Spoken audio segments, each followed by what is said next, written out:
Welcome back. This time we're talking about Detroit, directed by Kathryn Bigelow and set during the 1967 riots in Detroit, specifically following the events surrounding the Algiers motel incident, in which a number of African American men were killed by police. Now, as would be obvious to anyone who's watched the news over the last few years, this story has definite resonance today. Now, I'm going to do my best to avoid the politics and other modern day implications of this movie and focus more on the movie itself, because that's what I'm here for, to review movies, not debate politics. And in that I have no problem with, because Detroit is a really, really good movie. It tells an important story that honestly I knew very little about myself, and is told very well, with good direction and some very strong performances. Detroit is filmed in a very similar style to Bigelow's previous films like Zero Dark 30, with a lot of handheld camera work. And I'll get into more of that a little bit later on why I was not a huge fan of it throughout this film. But what it does do is give this whole picture almost documentary style to it. And the story does a really good job of giving us context for what happens eventually at the Algiers motel. We get to see the start of the Detroit riots, what led to it, and how it ballooned into the situation that it became. And it's that context that gives this film a deeper level than if we had just focused solely on the horrific events at the motel. It helps us understand where the various characters are coming from, even those that we don't like. Just because we understand them doesn't mean that we're condoning what they did. There's a lot of things that happen in this movie that can never be condoned at all. But knowing at least some context to what brought these characters to this motel adds to the depth of the storytelling, and it was something I really appreciated in this film. Although a lot of people ultimately are in this motel, the story focuses on a handful of them, including an African-American security guard played by John Boyega, best known for Star Wars The Force Awakens. He is living in a situation where he's being paid to protect properties from the rioters, which puts him at odds with a lot of his neighbors, but not in any way earning any kind of respect or even, decency from most of the white police force. We also meet the Dramatics, a fledgling Motown band that's trying to get their first break and get wrapped up in the riots of Detroit. And specifically we focus on Larry, played by Algee Smith, the lead singer, as well as a young boy named Fred, played by Jacob Latimore,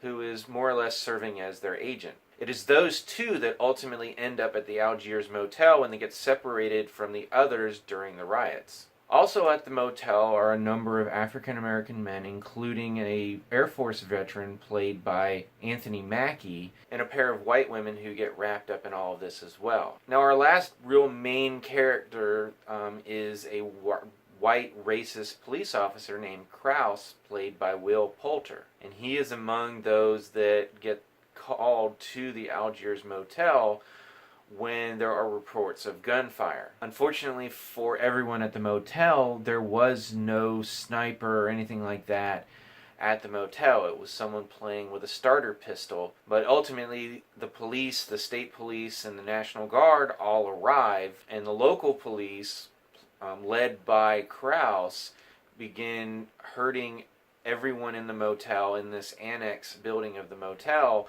up against a wall and just interrogating, terrorizing, and ultimately killing a number of those that were in the motel. And that is basically the main act, second and third acts of this movie, is what happens in the motel. And it is horrifying to watch. The way it unfolds, the way it's captured on film, the tension, you just know that these cops, especially Krause, could and will do anything. So you just never know if someone's just going to get shot and killed at any moment. And the tension was intense. I mean, I was physically tired after watching this movie. The performances all around are very, very good.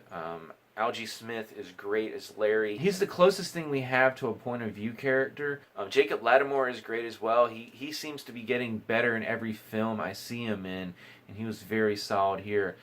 And don't take this the wrong way, but I think the best performance in this movie was Will Poulter playing this horrible, horrible police officer. He's an actor. I mean, I've seen him in things, and I say this before. He's an actor that I notice but don't really take note of. But here, he delivers the best performance I've ever seen him from, and it's a horrible, horrible performance. I mean, it's no character you can get behind. He's a horrible human being. But the performance depicting this horrible human being was very, very strong. My only real issue with this movie is going back to the camera work.